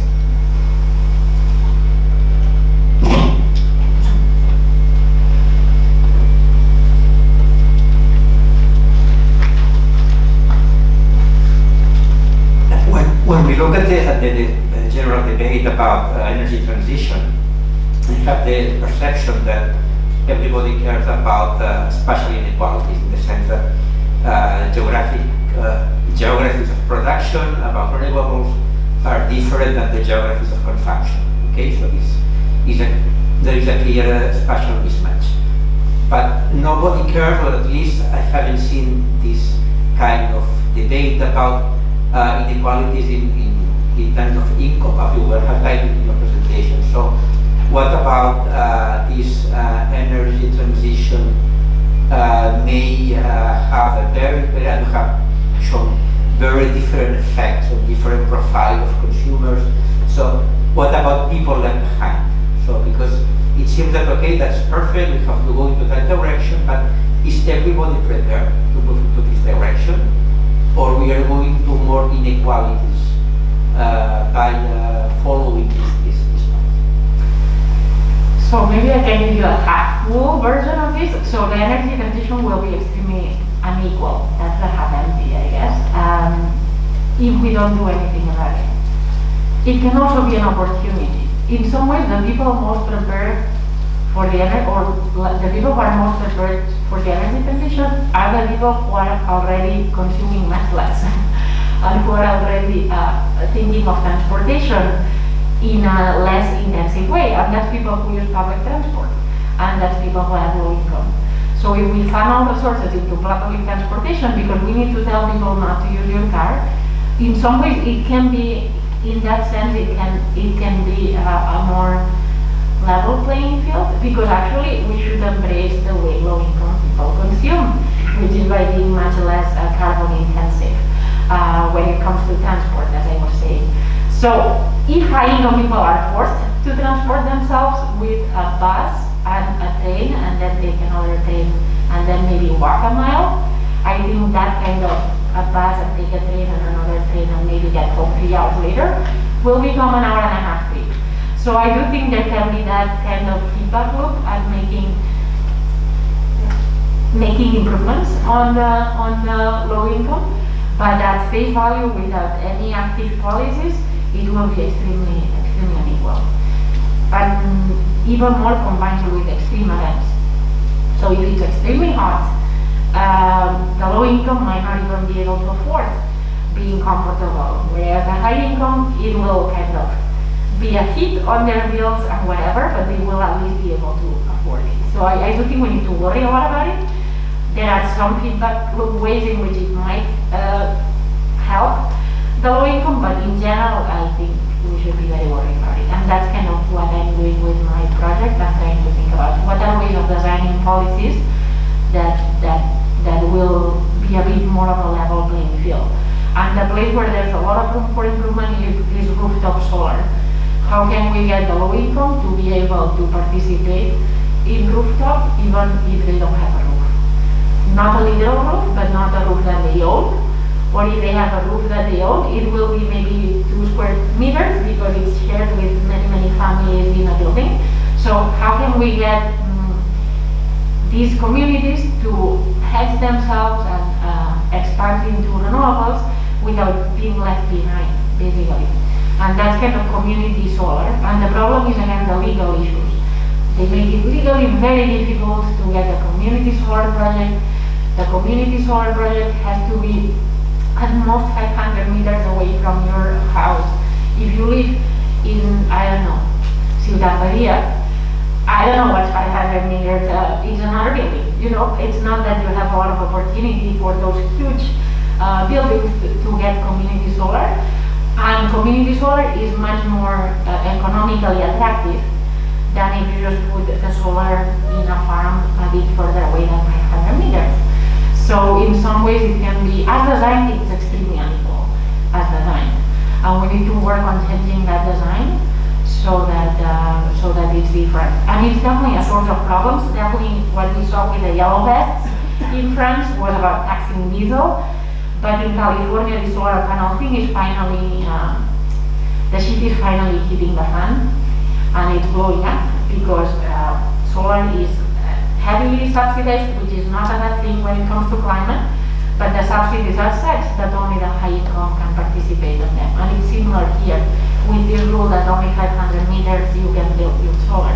It basically has to be mostly on your home, and that excludes many people. Yeah, so I think designing policies to be more inclusive is crucial for equity, but also to make this happen faster. Because the more inclusive it is, the faster it can happen. Yeah.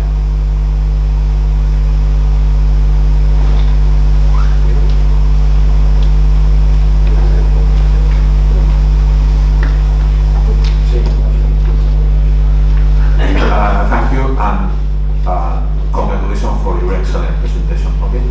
My point is basically about this energy transition that you told, and its correlation with equity purposes and poorer households. And basically the point is about the nuclear energy role in this framework. Okay, you are focusing basically on renewables, but now there is an important discussion about the nuclear energy and how the nuclear energy can be used in this transition, in this energy transition. And there is a correlation between this role and possibly the equity purposes. So in the way that typically if we put an important role to energy, to nuclear production in the energy mix, maybe the prices can be lower, and maybe there's an important impact on poorer households. So I don't want to ask you about your position about the nuclear energy in this energy transition. But my question is how maybe it will be interesting in terms of research to include this factor in terms of comparing the equity consequences, including or not nuclear energy in this transition. Okay, but also an important factor here is that the different countries can have different position about the nuclear energy production. So in this case, if these positions are very different, the outcomes in terms of the electricity market can be different. For example, comparing France with Germany. So this is another interesting, I think, point here, how the differences among countries can affect the energy transition in the European Union countries. And I think that this is a factor that the European Union have to face. I don't know what is your position about that. Basically located in research, okay? But anyway, if you want to say something. Yeah, no, definitely. So because I worked with Macron in France, obviously our position in the commission of experts regarding nuclear was very important to them. So I think everyone in the commission agreed that nuclear power will be a useful energy in the transition. But I believe almost everyone in the commission, although I'm not speaking for them, and I wouldn't want to say everyone, but there was quite a lot of consensus in the commission that we don't see it as an outcome of the transition. We see it as existing nuclear. It would be useful to use it a bit longer, but I don't see the case for new nuclear. So that's kind of my position.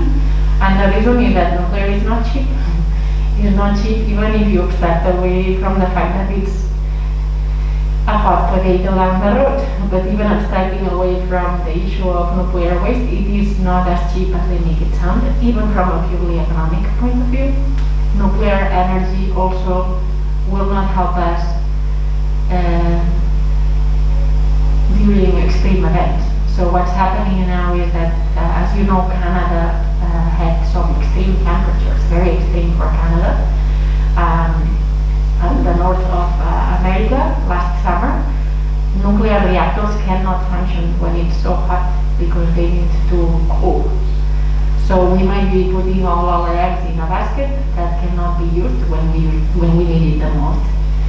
So I just don't see, I really don't see the role for nuclear down the road, but I wouldn't want to shut down nuclear right away because we know that that doesn't quite work, and I am happy. I recognize that we cannot shut it down now, and I think in Germany there's quite a bit of consensus that rushing after the Fukushima accident was a bit of a mistake. But but I wouldn't build new nuclear, and I don't think it would be cheap. Yeah.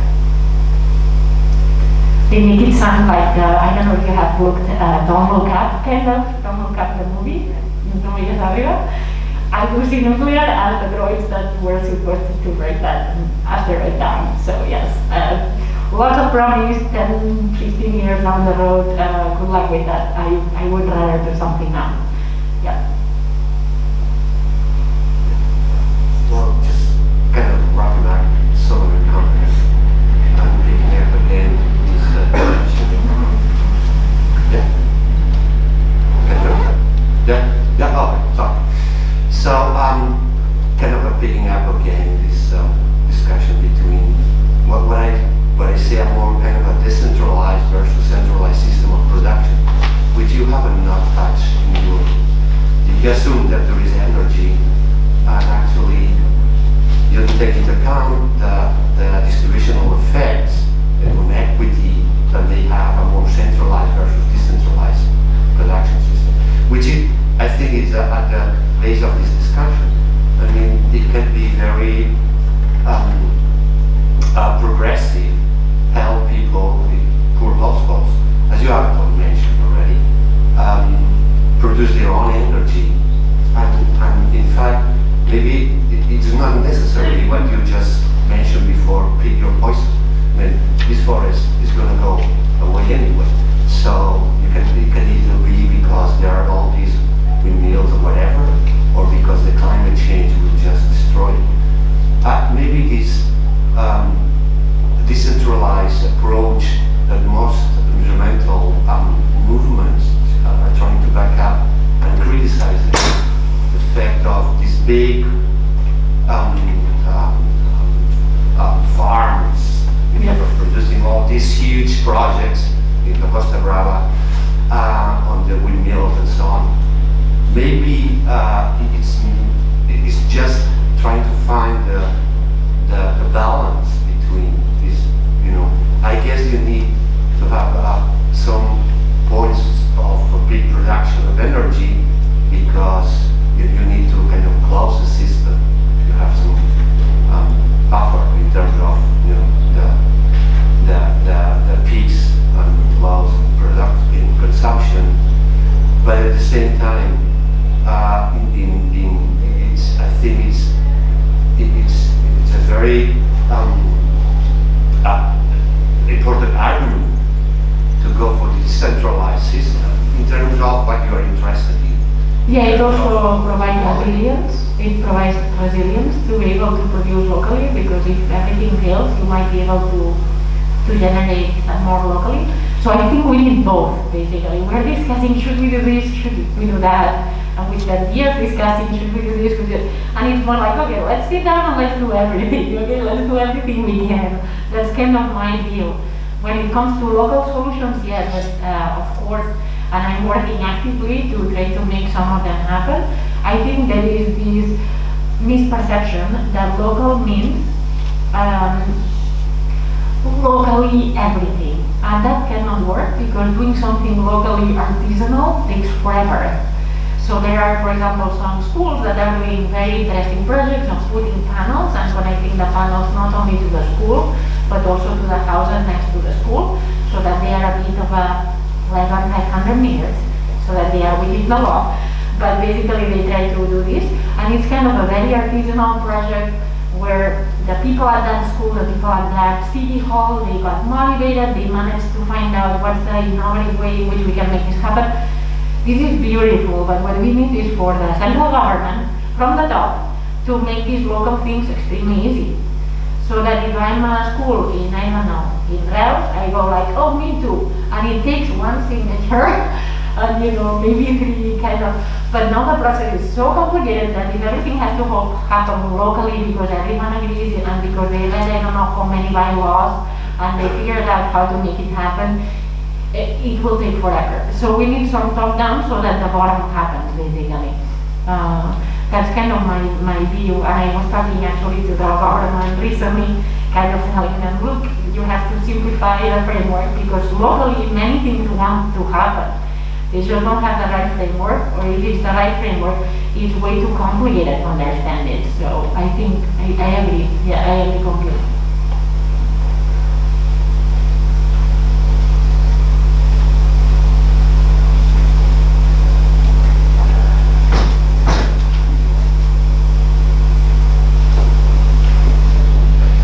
Thank you for your talk.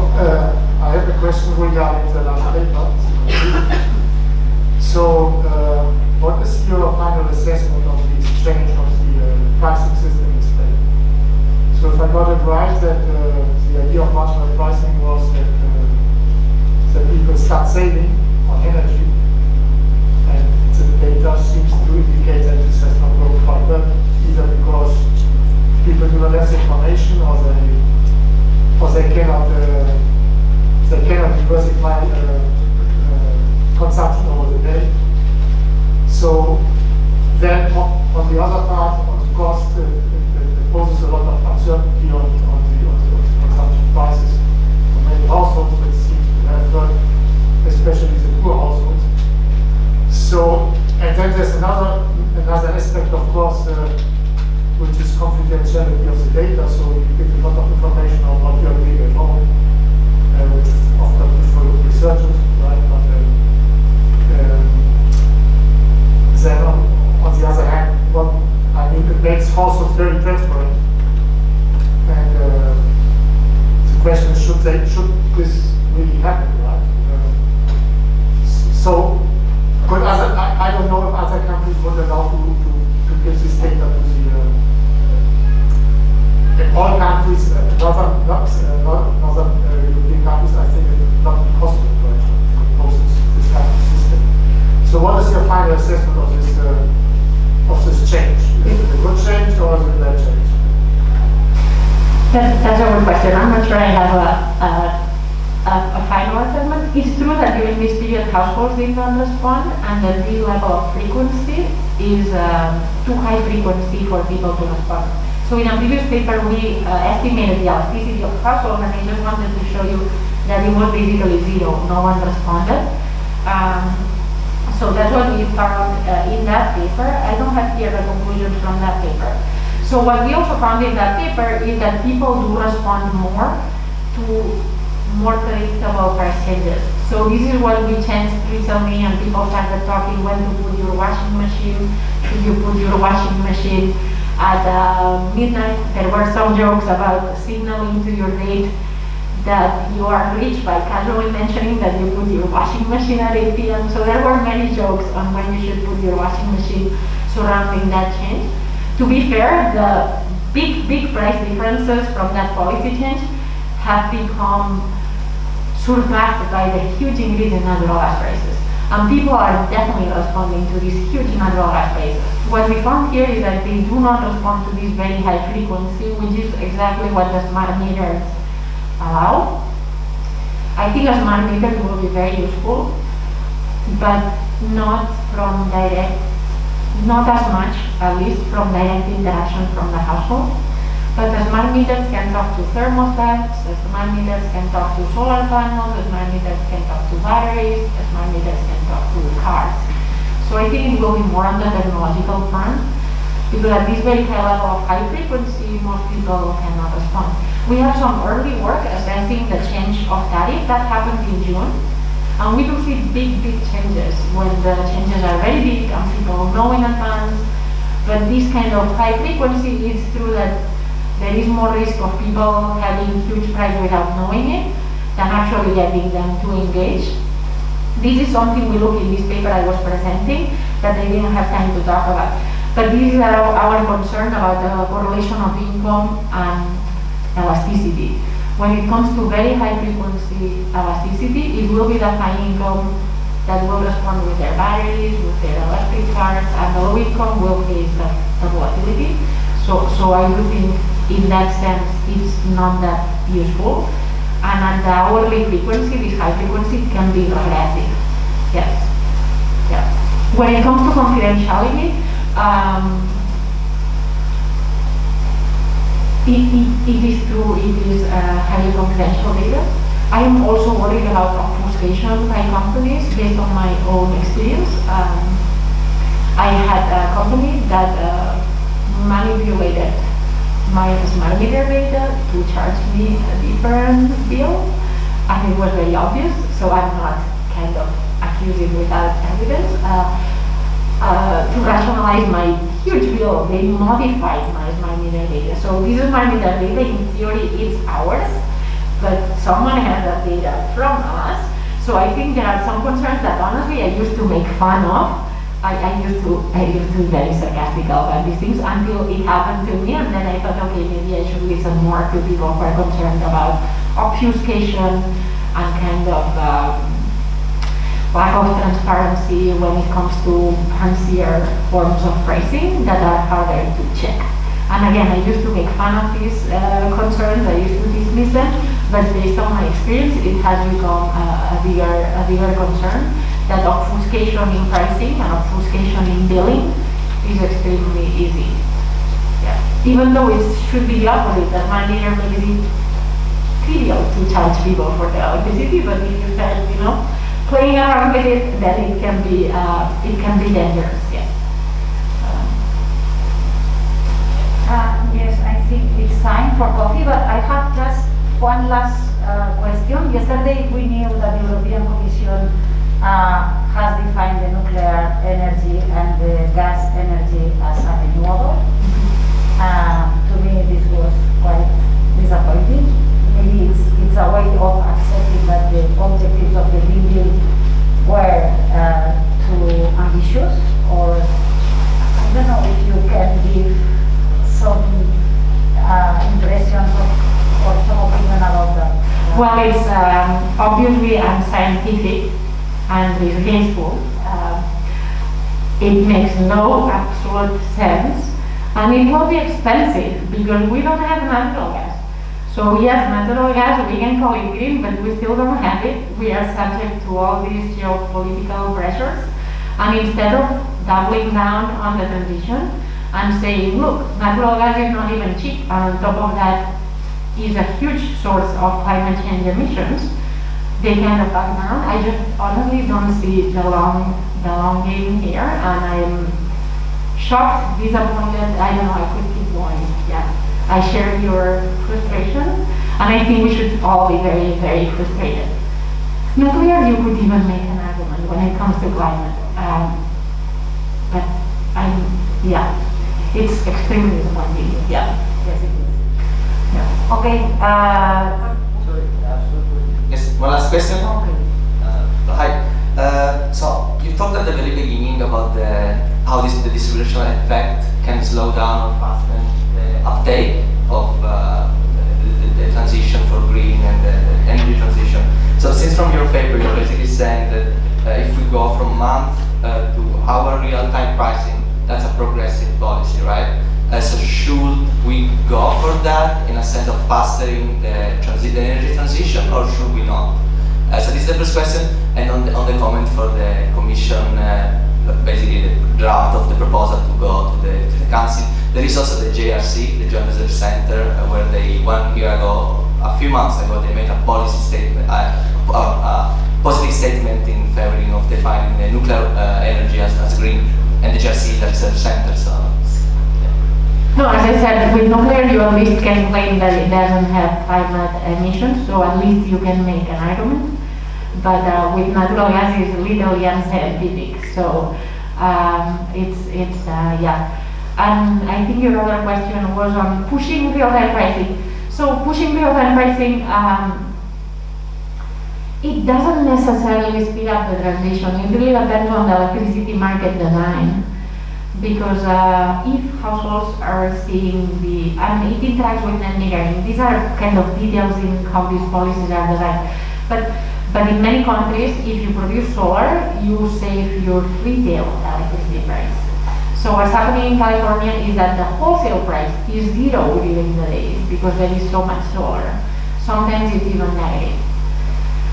So if you move to real-time pricing, solar panels become less attractive, and that's a big source of contention, because actually moving to more real-time pricing for households would slow down the transition in that sense. So there is a bit of a contention on to which extent you consider artificial energy prices as a way to subsidize or make the transition more effective. So it's a big, it's a pancake of different inefficiencies and how they interact with each other. It is not clear it would speed up solar adoption, for example. Yeah. Although here, yes, because given the market design, they don't let the prices go to zero. So I think here it wouldn't be as clear as in California, where it would really slow down solar adoption. Yeah.